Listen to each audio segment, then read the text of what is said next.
যারা প্রাইমারি সহকারী শিক্ষক নিয়োগ পরীক্ষার জন্য অধীর আগ্রহে বসে আছেন তাদের জন্য একটা বিরাট আপডেট আছে। সম্প্রতি সরকার থেকে একটা নতুন নির্দেশনা জারি করা হয়েছে, যেটা আসন্ন পরীক্ষার প্রস্তুতি নিয়ে। তো চলুন আজকে আমরা এই নির্দেশনার একেবারে ভেতরটা দেখব, জানব ঠিক কি আছে এতে। সবার মনে কিন্তু এখন একটাই প্রশ্ন ঘুরপাক খাচ্ছে, পরীক্ষাটা আসলে কবে হতে পারে। চলুন সেই উত্তরটাই খোঁজার চেষ্টা করা যাক একেবারে অফিসিয়াল সোর্স থেকে। তো প্রথমে এই যে বিষয়টা একদম পরিষ্কার করে নেওয়া দরকার সেটা হলো প্রাথমিক শিক্ষা অধিদপ্তর কিন্তু পরীক্ষার প্রস্তুতির কাজ আনুষ্ঠানিকভাবে শুরু করে দিয়েছে। এটা কোনো গুজব বা স্লুহ নয়, এটা একেবারে সলিড একটা সরকারি নির্দেশনা। আচ্ছা, এই যে ঘোষণার কথা বলা হচ্ছে, এটা ঠিক কাদের জন্য? এটা কিন্তু বিশেষভাবে তাদের জন্যই যারা এই সম্প্রতি শেষ হওয়া ২০২৫ সালের নিয়োগ বিজ্ঞপ্তির আওতায় আবেদন করেছিলেন। তাহলে কোন কোন বিভাগের জন্য এই নোটিশটা এসেছে? দেখুন, এখানে মোট ৬টা বিভাগের কথা বলা আছে: রংপুর, রাজশাহী, খুলনা, বরিশাল, ময়মনসিংহ এবং সিলেট। যারা এই বিভাগগুলো থেকে আবেদন করেছেন তাদের জন্য এই খবরটা কিন্তু খুবই গুরুত্বপূর্ণ। সবাই আসলে যেটার জন্য অপেক্ষা করছেন, পরীক্ষার তারিখ।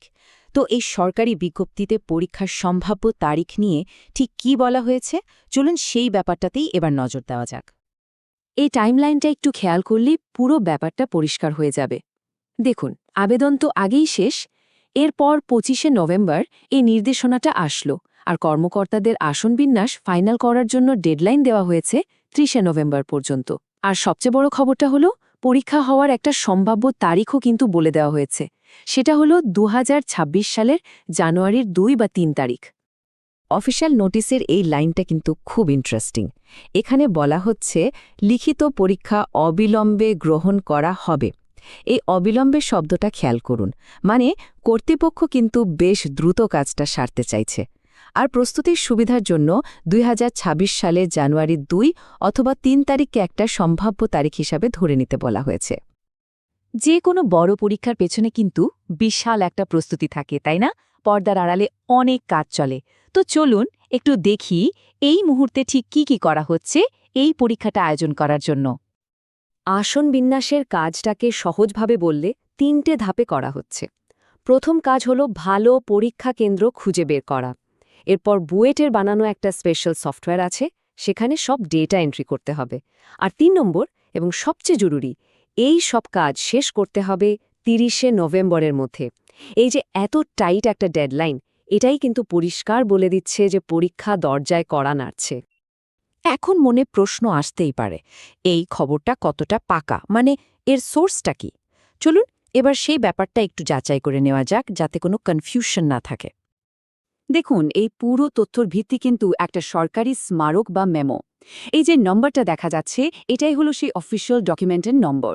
তার মানে হলো এটা কোনো বানানো কথা না, এটা একটা ভেরিফায়েবল সরকারি কাগজপত্রের উপর ভিত্তি করেই বলা। এই টেবিলটা দেখলে বিষয়টা আরও পরিষ্কার হবে। চিঠিটা কে পাঠিয়েছেন? প্রাথমিক শিক্ষা অধিদপ্তরের পলিসি ও অপারেশন বিভাগের ডিরেক্টর। আর চিঠিটা কাদের কাছে পাঠানো হয়েছে? ওই ৬টা বিভাগের জেলা প্রাথমিক শিক্ষা অফিসারদের কাছে। মানে একেবারে যারা মাঝে থেকে পরীক্ষাটা আয়োজন করবেন তাদের কাছেই সরাসরি এই নির্দেশনাটা গেছে। তাহলে পুরো ব্যাপারটা যদি আমরা একবারে সংক্ষেপে বলি, তাহলে মূল কথাগুলো কি দাঁড়ালো? প্রথমত, পরীক্ষার প্রস্তুতি কিন্তু অফিশিয়ালি শুরু হয়ে গেছে। দ্বিতীয়ত, ২০২৬ সালের জানুয়ারির শুরুতেই পরীক্ষা হওয়ার একটা জোরালো সম্ভাবনা আছে। তৃতীয়ত, এটা কিন্তু শুধু ওই ৬টা বিভাগের জন্যই। আর চতুর্থ পয়েন্ট হলো, আসন ঠিক করার কাজটা ৩০শে নভেম্বরের মধ্যেই শেষ করতে হবে। এই হলো মূল ৪টা পয়েন্ট।